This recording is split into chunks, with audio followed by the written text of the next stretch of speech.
हरवीर, ददरेवा को छोड़ के आने बधा दो धीर। शहरत ले ले बीच में सतके हुए अमीर, गोरख ने गूगल दिया या सो प्रकटे जा हरवीर। बोल सच्चे दरबार की। आइए शहर ददरेवा में एक राजा राज करते हैं जिनका नाम है उमर सिंह, क्योंकि हमारे पवन भैया ने कहा था तो उन्हीं की बात के ऊपर। महाराज उमर सिंह के घर में 3 संतानें हैं भैया, 2 बेटा हैं और 1 बेटी है। बेटाओं के नाम हैं जेवर सिंह और नेवर सिंह, बेटी है जिसका नाम है छबील दे। सही है बाबा?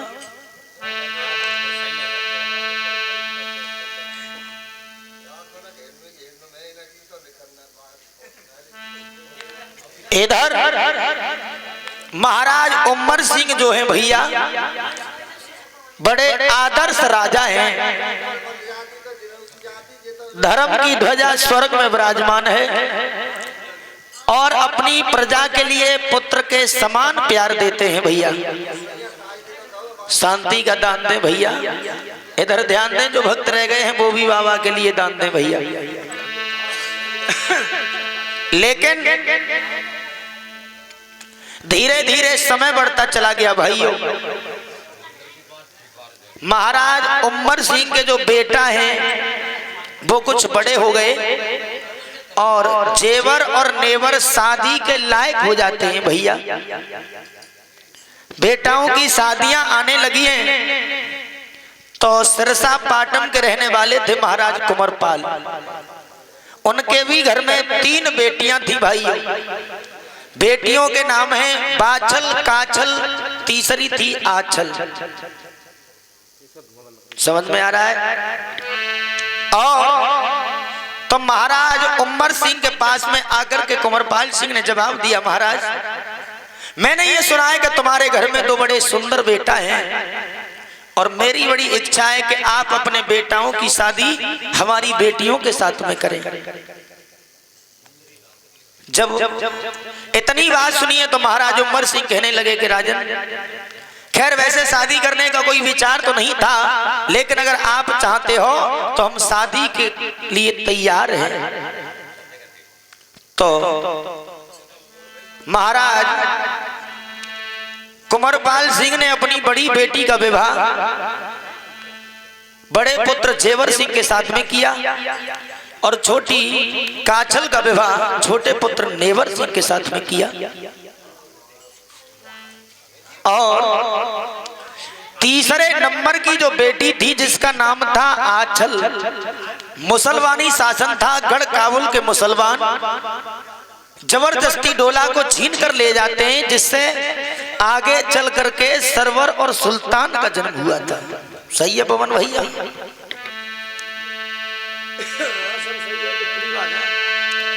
लेकिन भाइयों धीरे धीरे समय बढ़ता चला गया। महाराज उमर सिंह के ऊपर बुढ़ापा आने वाला है तो महाराज उमर सिंह ने सोचा कि क्यों ना मैं अपना राज अपने पुत्रों के नाम कर दें, जिससे कि हमारे ऊपर वृद्धावस्था आने वाली है, अब हमसे प्रजा का राज काज देखा नहीं जाता है। तो महाराज उमर सिंह ने अपने बड़े पुत्र जेवर सिंह के लिए ददरेवा नगरी का राजा बना दिया भैया, और समझा करके जवाब दिया है, मेरे लाल प्रजा जो होती है भगवान के समान होती है, प्रजा के लिए कभी दुख मत देना। कहा भी जाता है कि जा स्वराज प्रिय प्रजा दुखारी, वो नरपहुत नरक अधिकारी। जिस राजा के राज्य में और जिस प्रधान के गांव में जिस नेता के क्षेत्र में प्रजा दुखी हो वो नरक का अधिकारी होता है भैया। महाराज जेवर सिंह ने जवाब दिया कि पिताजी आप चिंता ना करो, मैं अपनी प्रजा के लिए कभी दुख नहीं दे सकता, मैं खुद दुख सह लूंगा लेकिन प्रजा को कभी दुखी नहीं रखूंगा। और जब जेवर सिंह राजा बने हैं भैया, तो इतना ही नहीं है बंधुओं, ध्यान में रखना कि जेवर सिंह गुणबाना सुनो दे ध्यान अरज कछु मेरी।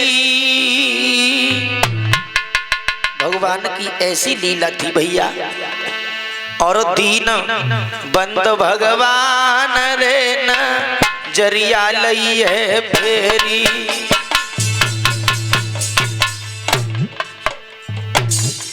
राजा जेवर सिंह से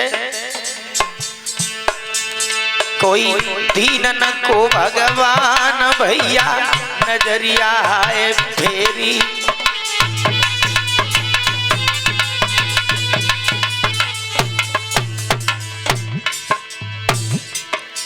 सर्व सुख है राजा जेवर सिंह के राज में भाइयों। घर नाई जन्म मो कोई लाल करो रे ने का ख्याल, सभा के भाई सभा के भाई सभा के भाई।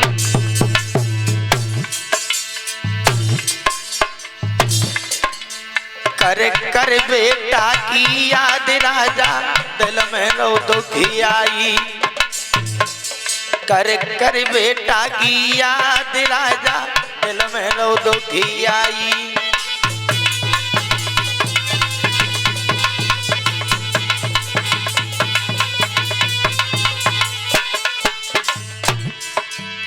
सर्व सुख है राजा के राज में भाइयों, लेकिन घर पर कोई संतान नहीं है भैया। अरे वेदना की गतिया जब निराली है, जो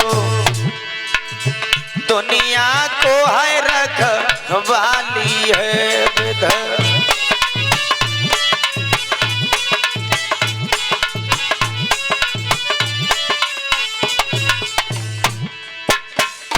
रानी की गोदी खाली है घर पे, बहु नाए लाला लाली है रा।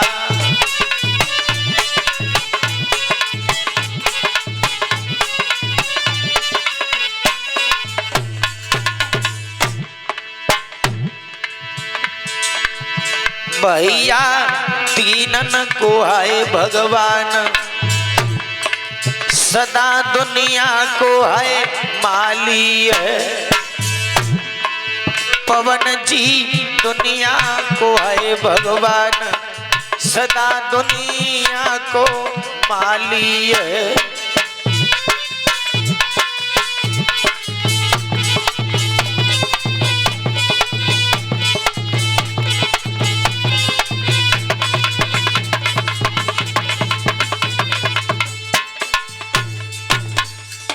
बोलिए सांचे दरबार की जय जय। मेरे भैया राजा जेवर सिंह के राज में सर्व सुख है बंधु, लेकिन रानी बाछल के गर्भ से किसी भी संतान ने जन्म नहीं लिया भैया। राजा भी दुखी है, मैया बाछल भी दुखी है। प्रजा के लोग महाराज के लिए निर्वंशी कहते हैं, रानी बाछल के लिए बाज का दर्जा मिलता है भाइयों। एक दिन की बात है भैया कि मैया बाछल के आंगन में एक दिन पड़ोसियों के कुछ बच्चे खेलने के लिए आ जाते हैं।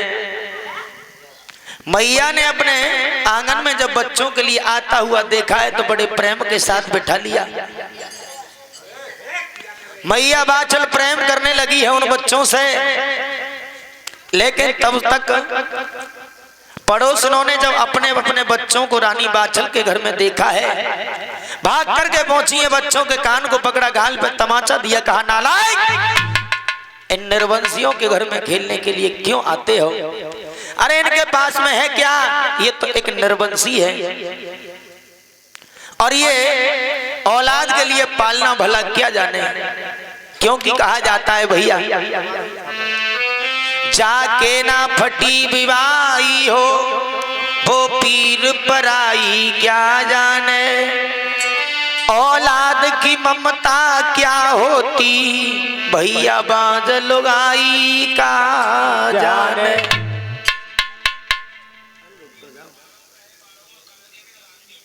मेरे भैया इधर में जब इतनी बात रानी बाछल ने सुनी है पड़ोसनों की, अपने आंगन में बैठ कर के रोने लगी, कहने लगी है दीनबंधु भगवान, हम लोगों ने कौन सा पाप किया है जिसकी सजा आज तक हम लोग पा रहे हैं। एक बात ध्यान में रखना बंधु, ये दुनिया के लोग हर जुल्म सहन कर जाते हैं इंसान का, और यदि किसी बहन बेटी के गर्भ से कोई संतान जन्म न ले तो उसका जीना दुश्वार हो जाता है भैया। और कहा भी जाता है कि अत गुणी सो निर्धनी अत सुंदर सोईबाज, जो अधिक गुणवान होते हैं उनके पास दौलत कम होती है, और जो अधिक सुंदर होते हैं उनके पास संतान की प्राप्ति कम होती है। रानी बाछल रोने लगी, अपने आंगन में कहती है हे भगवान कि अरे विधना तेरी नजरी ने लाली,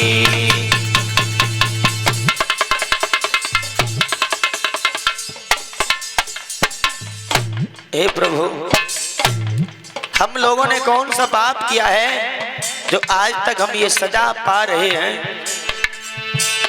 अरे विधना है तेरी नजरिया निराली, घर पे भवो नाई कोई लाला रे लाली।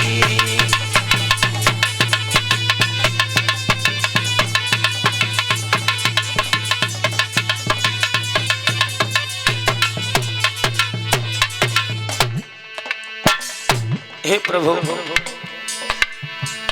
अरे तूने नजरी का पे डाली डाली हो रे है डाली,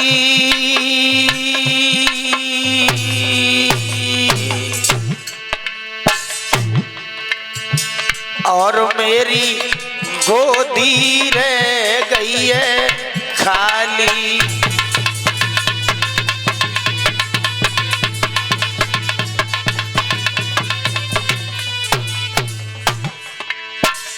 लेकिन भैया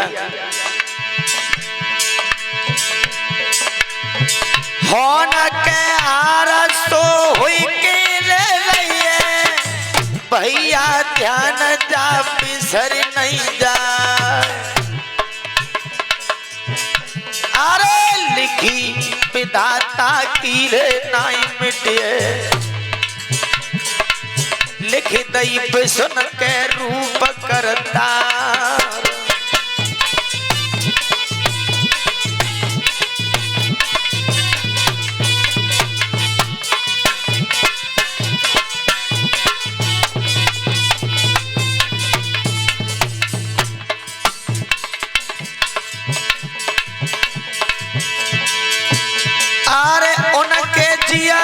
कौन समझावे जिनकी चढ़ी थी लगन फिर जाए।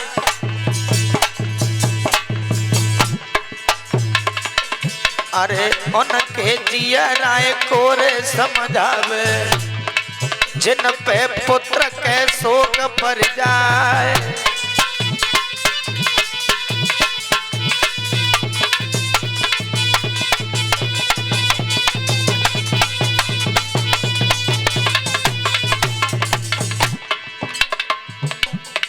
बाछल लहल की गई रोए, मूड दहली में मारो है भैया, लहल की गई रोए मूड धरती में मारो है।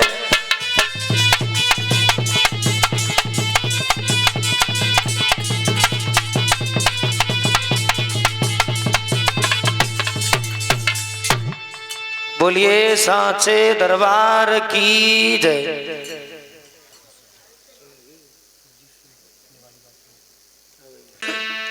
जिस समय मैया बाछल अपने आंगन में बैठकर के रोई है, मैया बाछल की बांधी बास में आ जाती है, कहने लगी महारानी क्या बात है, क्यों रो रही हो। उसी समय बाछल ने समझा करके जवाब दिया है, बहन तुम्हें नहीं मालूम क्या, आज मेरी शादी के लिए कितना समय होने के लिए जा रहा है। मेरे गर्भ से किसी भी संतान ने जन्म नहीं लिया। नारियां हमें बाज कहती हैं, मेरे पति के लिए निर्वंशी बोला जाता है बहन। बांदी ने समझा करके जवाब दिया है, महारानी अगर तुम्हारी किस्मत में संतान होगी तो तुम्हें अवश्य प्राप्त होगी, लेकिन हम तो यही कहेंगे कि समय से पहले और किस्मत से ज्यादा कभी किसी को कुछ मिलता नहीं है। जो किस्मत में लिखा है और जिस समय पर है उसी समय पर मिलेगा, उससे पहले मिल नहीं सकता। जवाब दिया है, आखिर हमें क्या करना चाहिए? बोले बहन बांदी एक काम करो, तुम हमारे राज दरबार तक चली जाओ और हमारे महाराज के लिए महलों में बुला दो। उसी समय भैया बांदी ने जाकर के महाराज जेवर सिंह को बताया है कि महाराज तुम्हारी रानी बाछल ने तुम्हारे लिए इसी वक्त महलों में बुलवाया है। जैसे ही राजा जेवर सिंह ने इतने शब्द सुने हैं भैया, उस चक्रवर्ती सम्राट राजा जेवर सिंह ने अपनी कचहरी को बर्खास्त किया है और महलों की ओर कदम रख दिया भैया। जैसे ही महलों में जाकर के पहुंचे हैं, रानी बाछल ने जब महाराज को आते देखा, सुंदर सा आसन डाल करके राजा को लिए बैठा लिया। महाराज जेवर सिंह ने जवाब दिया, रानी अरे शाम के वक्त में रोजाना आते हैं, लेकिन आज तुमने दोपहर के समय ऐसा कौन सा काम हमसे पड़ा है जो कि तुमने हमें दोपहर में बुलवाऊ है। एकदम से हाथ जोड़ करके मैया बाछल बैठ जाती है, बोली महाराज मेरी और तुम्हारी शादी को 12 वर्ष होने के लिए जा रहे हैं आज, लेकिन किसी भी संतान ने जन्म नहीं लिया। नारियां हमें बाज कहती हैं, तुम्हारे लिए निर्वंशी बोला जाता है पिया। उसी समय राजा जेवर सिंह ने एक बात कही है कि रानी कि मैं निर्बल हूं तू बाज सही, और ये सब कर्मों का ही लाए।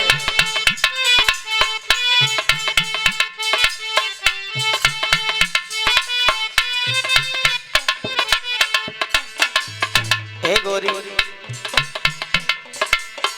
अरे मैं निर्बल है तू बाज सही, ये सब कर्मों का हीला है, और सुत देना लेना ना देना,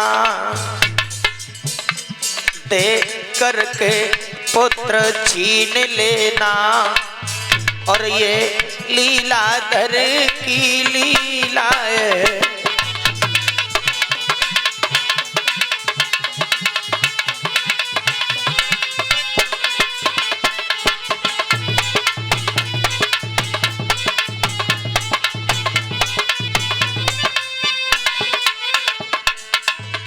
जवाब दिया है गोरी, संतान देना और ना देना, देकर के भी संतान को छीन लेना, ये सब भगवान के हाथ में हुआ करता है प्रिय।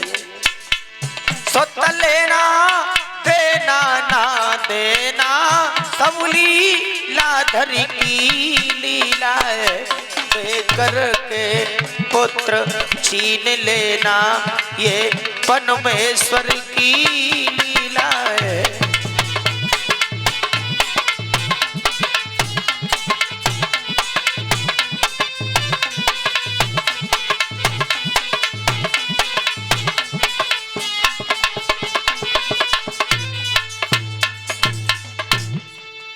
जवाब दिया है प्रिय धीर धारण करो, अगर मेरे और तेरे भाग में संतान होगी ना तो एक न एक दिन हम लोगों को जरूर प्राप्त होगी। रानी बाछल कहने लगी, महाराज एक बात सुनो, हमारी किस्मत में आखिर ऐसा क्या लिखा है और हम लोगों ने ऐसा कौन सा बड़ा पाप कर दिया जिससे आज तक हमारे घर में ही संतान नहीं हुई। महाराज जेवर सिंह ने जवाब दिया, गोरी धीर धारण करो, एक न एक दिन हमें जरूर संतान की प्राप्ति होगी। मैया बाछल ने जवाब दिया है, पिया तुम्हारे पिताजी का नाम तुम्हारे होने से चल गया, लेकिन यहाँ से आगे तुम्हारा नाम कैसे चलेगा, हमें यही चिंता लगी रहती है। लेकिन एक बात बता दें भैया, राजा ने जवाब दिया, प्यारी संतान से कभी किसी का नाम नहीं चलता है। अगर बेटा सपूत निकल आए तो माँ बाप का नाम रोशन हो जाता है, और यदि वही बेटा कपूत निकल आए तो माँ बाप की कमाई हुई दौलत को हजम कर लेता है साहब। क्योंकि कहा भी जाता है कि पुत्र नहीं दुख लागे एका, और पुत्र हो तो दुख बढ़त अनेका। अगर हमारे घर में संतान नहीं है तो हमें एक ही कलह रहेगी कि हमारे घर पर कोई संतान नहीं है। और यदि संतान हो जाए और संतान यदि सही रास्ते पर चलती है तो नाम होता है, और यदि वही संतान गलत काम करे तो जो कमाया हुआ नाम है भैया वो भी दागी हो जाता है। और समझा करके जवाब दिया है राजा जेवर सिंह ने के प्यारी, कि आज के संसार में और कोई ना सुखी है, और किसी न किसी बात से हर कोई दुखी है। अरे किसी न किसी बात से हर कोई दुखी है।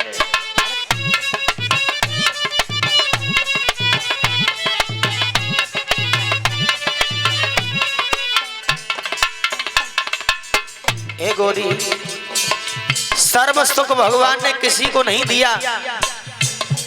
कोई दुखी है तो कोई सुखी है। क्यों? कोई दुखी संतान से कोई संतान को, कोई दुखी संतान से कोई संतान को। किसी के पास संतान है तो वो अपनी संतान से दुखी है भैया, और किसी के पास संतान नहीं है वो इसलिए दुखी है। कोई दुखी संतान से कोई संतान को, दुखी संतान से कोई संतान को। कोई दुखी सम्मान से कोई सम्मान को, कोई दुखी सम्मान से कोई सम्मान को। किसी आदमी का समाज में सम्मान नहीं है तो वो इसलिए दुखी है, और कोई अपने भैया सम्मान से ही दुखी है। क्योंकि अगर किसी आदमी से अपने गांव में तुम और गांव के सब लोग राम राम करने पड़ जाए ना, तो उसे अहंकार हो जाता है कि अब तो हम गांव के चौधरी बन गए, क्योंकि हमसे सब लोग राम राम करने आते हैं। तो वो अपने सम्मान से ही दुखी होने लग जाता है। कोई दुखी सम्मान से कोई सम्मान को, कोई दुखी सम्मान से कोई सम्मान को। लेकिन मगर अपनी अपनी किस्मत है जो हरि ने लिखी है। अरे किसी न किसी बात से हर कोई दुखी है। अरे किसी न किसी बात से हर कोई दुखी है। अरे किसी न किसी बात से हर कोई दुखी है। अरे आज के संसार में कोई न सुखी है, और किसी न किसी बात से हर कोई दुखी है। अरे किसी न किसी बात से हर कोई दुखी है। अरे किसी न किसी बात से हर कोई दुखी है। बोलिए सांचे दरबार की जय, गोगा जी महाराज की जय। समझा करके